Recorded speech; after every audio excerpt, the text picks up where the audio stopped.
இன்றைக்கி கத்திரிக்காய் முருங்கைக்காய் சாம்பார் எப்படி பண்ணுறதுன்னு சொல்கிறேன். அதுக்கு வந்து ஒரு முருங்கைக்காய் 4 கத்திரிக்காய் வச்சுருக்கேன், கட் பண்ணி தண்ணியில் போட்டு வச்சுருக்கிறேன். அதுக்கப்புறம் அதுக்கு தேவையான பொருட்கள், ஃபஸ்ட்டு அரவைக்கு வந்து உடைச்ச உளுந்து 1 டீஸ்பூன், அதே சேம் அளவு கடல. அதுக்கப்புறம் பார்த்திங்கன்னா தனியா கொஞ்சம் 2 டீஸ்பூன் எடுத்துக்கணும். தேங்காய் வந்து ஒரு அரை மூடி தேங்காயில் பாதி எடுத்துக்கணும். மிளகு ஒரு டீஸ்பூன் எடுத்துக்கணும். குண்டு மிளகா ஒரு 3 நம்பர்.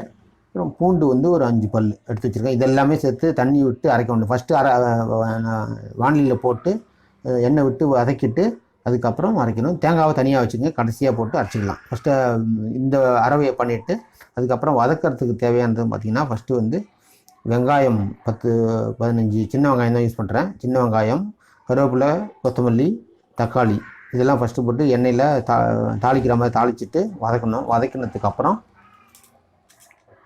இங்கே இதில் மஞ்சத்தூள், மிளகாத்தூள், தனியாத்தூள், கரம் மசாலா இதெல்லாம் வச்சுருக்கேன். இதெல்லாம் இந்த வதங்கினதுக்கப்புறம் போட்டணும். வாங்க வீடியோக்குள்ளே போகலாம், எப்படி பண்ணுறதுன்னு காமிக்கிறேன். ஃபஸ்ட்டு அரைக்கிறதுக்கு தேவையான பொருள் சொல்லிட்டோம். அதுக்கப்புறம் எப்படி பண்ணுறதுன்னு காமிக்கிறேன். ப்ளஸ் இந்த வீடியோவை ஸ்கிப் பண்ணாமல் பாருங்கள், அப்போ தான் வந்து இந்த கத்திரிக்காய் முருங்கைக்காய் சாம்பார் நல்லா வரும் உங்களுக்கு. ஃபஸ்ட்டு வந்து கடலப்பருப்பு போட்டுக்கிறேன்.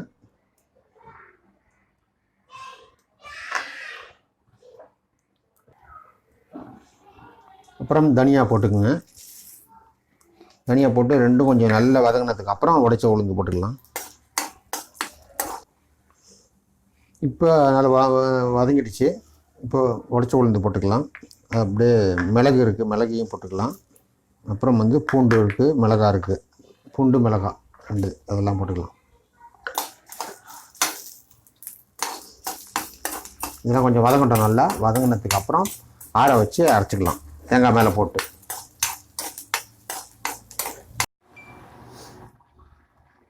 இப்போ இந்த சாம்பாருக்கு அரவை முடிஞ்சிடுச்சு, அரைச்சி வச்சிட்டோம். அரைச்சி வச்சதுக்கப்புறம் கொஞ்சம் எண்ணெய் விட்டுக்குங்க. எண்ணெய் ஒரு 6-7 டீஸ்பூன் இருக்கும், அந்த அளவுக்கு விட்டுக்குங்க.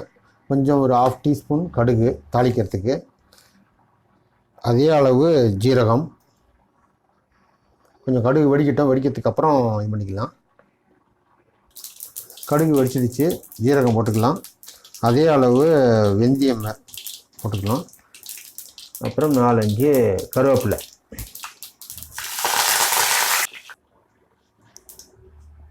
ஆயிடுச்சு. இப்போ வந்து இந்த சின்ன வெங்காயம் வெட்டி வச்சுருந்தோம்ல, அதை போட்டுக்கலாம்.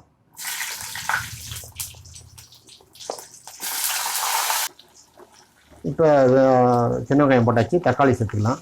தக்காளி சேர்த்து நல்லா வதக்கிக்கலாம். வதக்கினதுக்கப்புறம்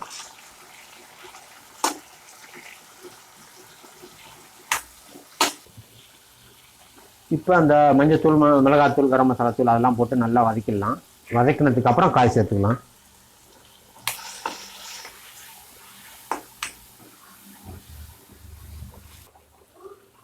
இப்போ இந்த ஸ்டேஜில் காய் சேர்த்துக்கலாம். நல்லா வதங்கியிருக்கு பாருங்கள் எப்படின்னு. அப்போ தான் வந்து இந்த இதில் காரம், உப்பு, புளிப்பு எல்லாம் இறங்கும்.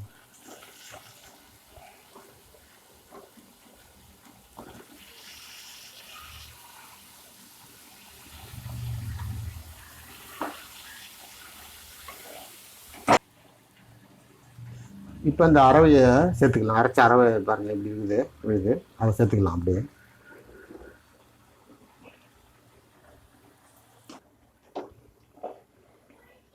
அந்த அரவையை போட்டு கொஞ்சம் நல்லா வதக்கிடுங்க. வதக்குனது ஏன்னா அப்போ தான் அந்த காயில் வந்து ரெண்டுமே நல்லா இறங்கும். சாப்பிடும்போது அது தெரியும் அந்த டேஸ்ட். இப்போ தண்ணியை ஆட் பண்ணிக்கலாம்.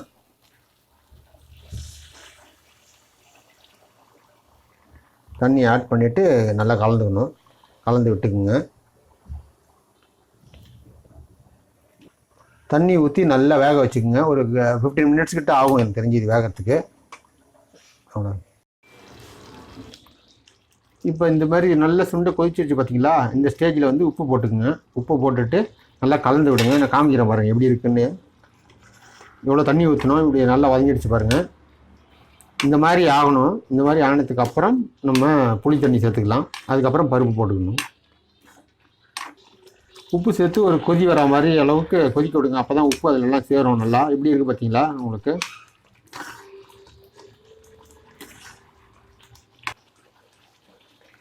இப்போ இந்த மாதிரி இருக்கிற இதில் வந்து புளி தண்ணியை சேர்த்துக்கலாம்.